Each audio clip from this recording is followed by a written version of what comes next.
Est-ce que tu savais que les personnes qui font du DCA sur du Bitcoin avec des petits montants risquent d'avoir un gros problème, celui d'avoir leur Bitcoin bloqué? Et je vais t'expliquer pourquoi dans cette vidéo. Salut à toi, j'espère que tu as la forme parce que aujourd'hui, on va parler d'un sujet qui est bien trop incompris à mon goût concernant Bitcoin, qui est celui des UTXO.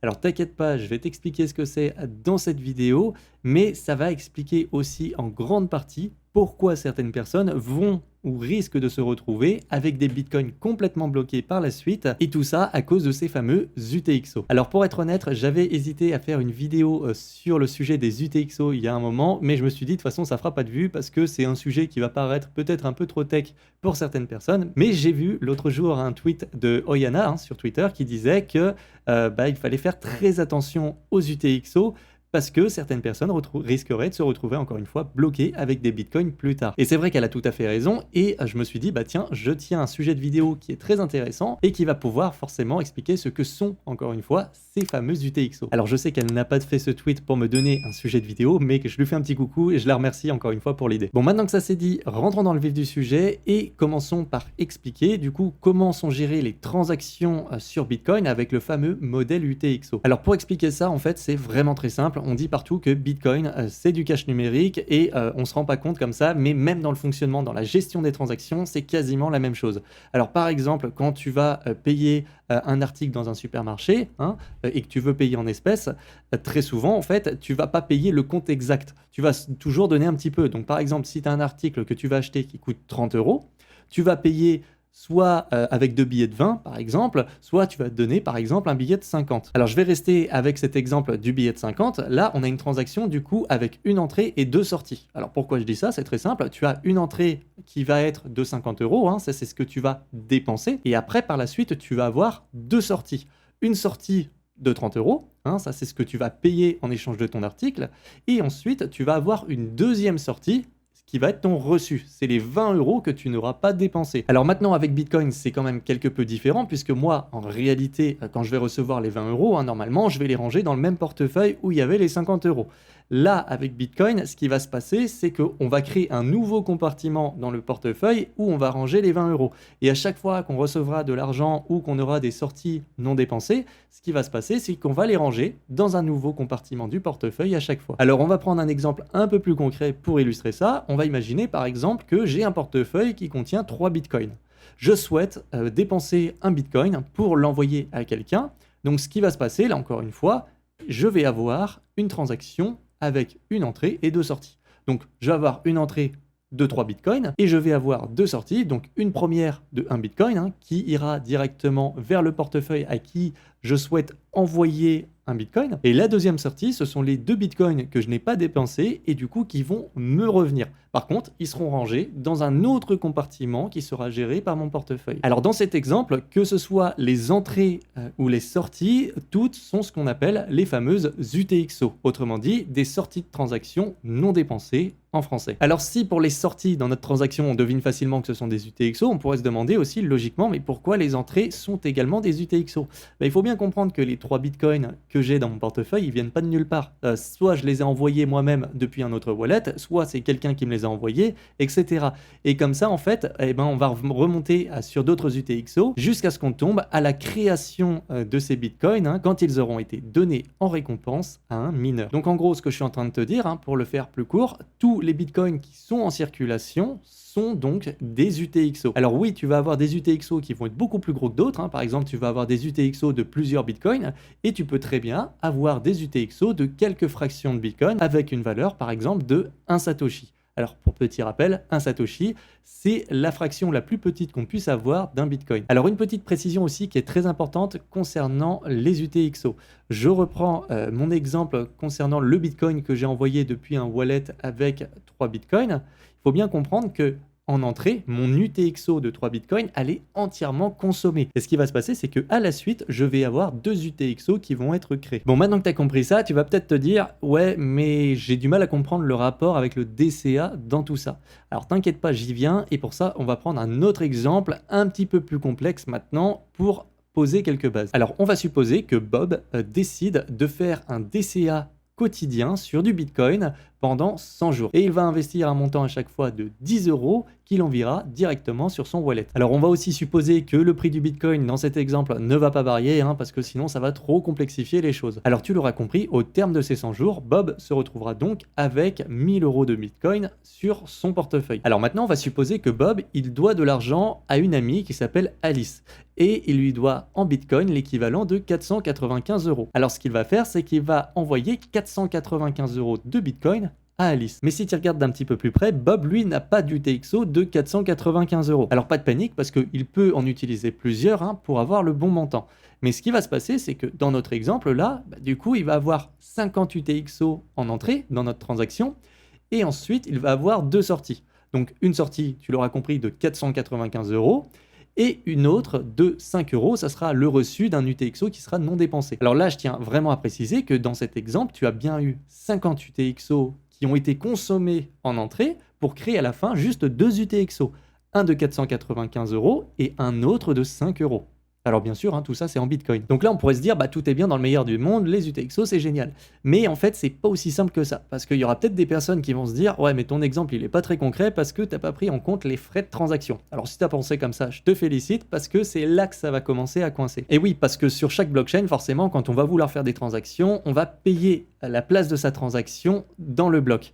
Et il y a des blockchains qui sont plus ou moins chers que d'autres, et en général, plus une transaction va être complexe, forcément, plus elle va prendre de place dans le bloc, et donc du coup, plus elle va coûter cher en termes de frais de transaction. Alors je ne vais pas trop développer ce point-là, parce que j'ai déjà fait une vidéo complète sur le sujet, elle est très simple à comprendre pour des débutants, donc je t'invite à aller la voir si tu es un peu perdu par rapport à ça. Mais moi, ce que je veux que tu comprennes dans cette vidéo, c'est que forcément, plus une transaction va avoir d'entrée et de sortie, et bien forcément, plus elle sera complexe et donc plus elle coûtera cher en frais de transaction. Donc dans notre exemple, notre ami Bob va se retrouver à payer des frais de transaction bien supérieurs à si par exemple il avait envoyé juste les 495 euros, mais avec une seule et même UTXO de 1000 euros. Bon, après là, on parle uniquement de payer plus cher en frais de transaction. Au final, les bitcoins ne sont pas vraiment bloqués, n'est-ce pas?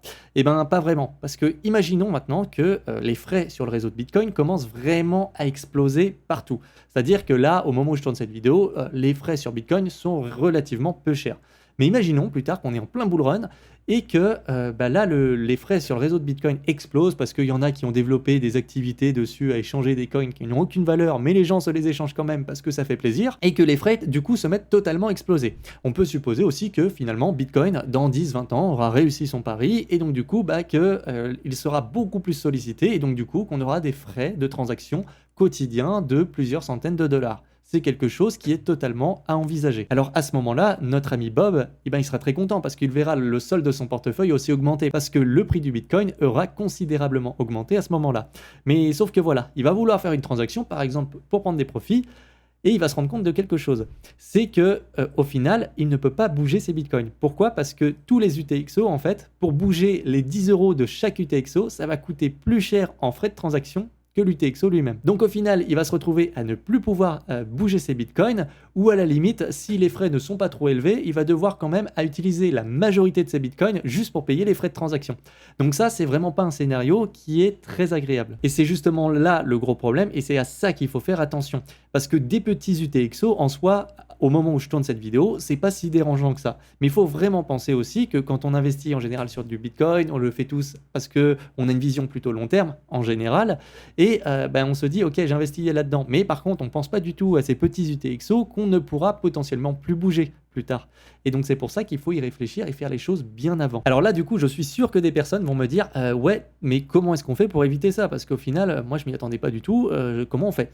Alors la première chose, si jamais tu n'as jamais bougé de Bitcoin sur un wallet, etc., que c'est géré par des exchanges. Alors c'est pas bien parce que du coup, tu confies la sécurité de tes Bitcoins à un exchange et c'est pas fait pour ça. Si jamais tu comptes les envoyer sur un wallet plus tard, alors il faut bien penser à une chose. Si jamais tu fais un DCA avec des petits montants, tu peux très bien commencer à accumuler sur tes exchanges, et ensuite tu envoies par exemple à coût de 400-500 $, dès que tu as commencé à accumuler assez de Bitcoin. Et si jamais tu as peur que ta plateforme fasse faillite, tu peux aussi splitter tes fonds sur différentes plateformes également. C'est tout à fait possible. Et là, comme ça, tu mets pas tous tes œufs dans le même panier. Alors, une deuxième solution que tu peux mettre en place maintenant dans le cas où tu sais que tu as des petits UTXO parce que tu as fait un DCA un petit peu n'importe comment, comme certaines personnes. Alors, c'est pas grave, le problème peut très vite se résoudre. Comme je te l'ai dit, quand tu fais une transaction, ton UTXO est consommé et tu vas créer une autre UTXO. Et même si tu as 50 UTXO en entrée, ça, il n'y a aucun problème.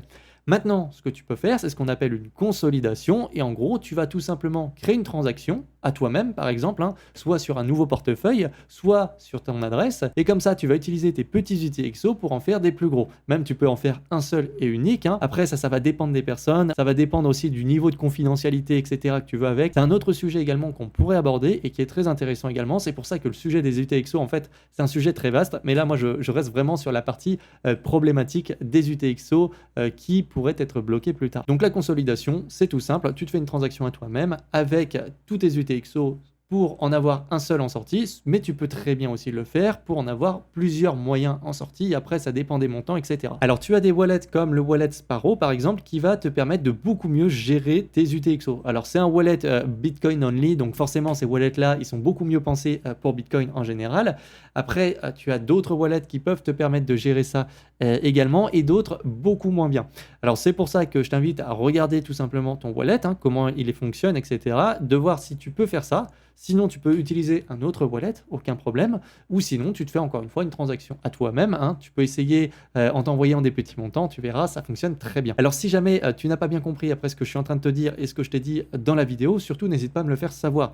Peut-être que j'ai mal simplifié la chose, c'est possible. Mais dans le doute, je te mets aussi en description 2 articles de Bitstack qui sont assez bien fichus. Donc, tu en as un qui va te parler justement des UTXO et des problématiques qui sont liées au DCA. Et ensuite, tu auras un deuxième article qui va vraiment être sur la partie consolidation des portefeuilles pour regrouper tes UTXO. Alors, je vais répondre aussi à une question qu'on risque de me poser concernant les autres crypto-monnaies, parce que là, j'ai parlé que de Bitcoin. Il y a certaines personnes qui vont peut-être me dire, mais est-ce que c'est valable pour les autres cryptos? Et la réponse est non. Ce qu'il faut comprendre, c'est qu'il n'y a pas que le modèle UTXO. Par exemple, sur Ethereum et la majorité des cryptos, on va utiliser le modèle account, donc le modèle compte en français. Et en fait, on ne va pas du tout utiliser la même chose. Quand on va effectuer une transaction, on va juste regarder que le solde du portefeuille est supérieur au montant qui est envoyé. Alors, les UTXO, c'est surtout utilisé par les blockchains de première génération en général, tout ce qui va être fork de Bitcoin, et quelques projets un peu particuliers, comme par exemple Cardano d'ailleurs, qui utilisent ce modèle-là. Alors maintenant, certaines personnes vont peut-être se demander aussi, mais pourquoi utiliser le modèle UTXO? Ça a l'air beaucoup plus complexe quand même que le modèle account qu'utilise Ethereum. Et c'est vrai que c'est beaucoup plus complexe. Maintenant, il faut bien comprendre une chose, c'est que les UTXO, c'est aussi plus sécurisé que le modèle account. Donc forcément, quand tu connais le projet de Bitcoin, etc., on se focus à fond sur la partie décentralisation et sécurité. Donc forcément, on va directement prendre les UTXO. Maintenant, c'est vrai, les UTXO, ça reste quand même beaucoup plus complexe que le modèle account, et c'est beaucoup plus compliqué également de développer dessus. C'est pour ça qu'on n'a pas ça sur tous les projets. Bon, voilà pour tout ce que je voulais dire à propos des UTXO. Donc, tu vois bien que c'est un sujet quand même qui est assez important. Au final, c'est assez simple de le présenter, même si en réalité, je pourrais dire beaucoup plus de choses sur le sujet. On pourrait parler de confidentialité, par exemple, et là, ça mériterait une vidéo dédiée. Alors, je ne pense pas refaire une vidéo sur le sujet, sauf si vraiment on me le demande. Mais il y a énormément de personnes qui en parlent également. Il y a plein de documentation sur le sujet, et c'est mine de rien un sujet qui est très intéressant. Alors, si jamais aussi tu as des questions quand même ou des choses à ajouter sur le sujet, faut pas hésiter à le faire en commentaire. Comme d'habitude, l'espace commentaire est fait pour ça. Sinon, comme d'habitude, si la vidéo t'a plu, n'hésite pas à me mettre un petit like, à t'abonner et activer la cloche des notifications pour ne pas louper les prochaines vidéos. Et en plus de ça, ça participe au référencement de la chaîne. Je vois qu'il y a beaucoup de personnes qui suivent mes vidéos mais qui ne sont pas abonnées. Donc ça, c'est vraiment le syndrome du youtubeur. Mais si tu pouvais me filer un petit coup de pouce en t'abonnant, ça me ferait vraiment plaisir. Merci infiniment. Je te dis à la prochaine. Ciao.